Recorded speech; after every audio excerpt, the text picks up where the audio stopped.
3 centres de groupage des ordures et 2 centres d'enfouissement technique constituent les premiers maillons du système de gestion intégré mis en place par le gouvernement ivoirien en vue de gérer efficacement et de façon moderne la question des déchets solides ménagers et assimilés dans le district d'Abidjan.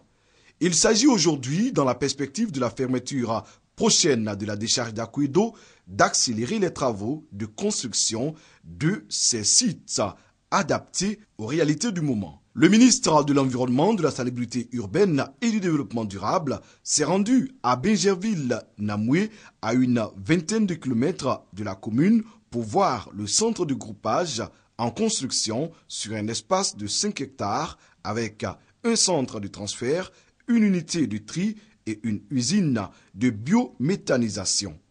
Le centre d'enfouissement technique d'Atioukoua est lui situé sur la route d'Alépé à l'est du district d'Abidjan. Le ministre Alakwa Doremi et sa délégation ont visité également le centre d'enfouissement technique de Koussiouin, 43 km au nord d'Abidjan. Comme sur les autres sites, les travaux avancent bien. Dernière étape de cette tournée du ministre Alakwa Doremi, le centre de groupage de Port-Bouilly. Il fallait que nous ayons un opérateur qui soit capable techniquement et financièrement de gérer les ordures ménagères sur Abidjan. Un appel d'offres a été lancé et c'est un opérateur américain qui a été du nom de Wise qui a été retenu. Et il fallait donc que pour qu'il puisse commencer, l'État puisse remplir sa part, qui est de mettre à sa disposition un certain nombre d'infrastructures.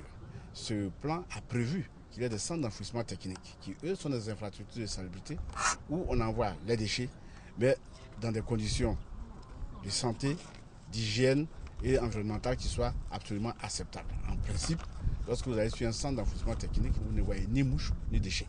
Et c'est ce qui doit se passer.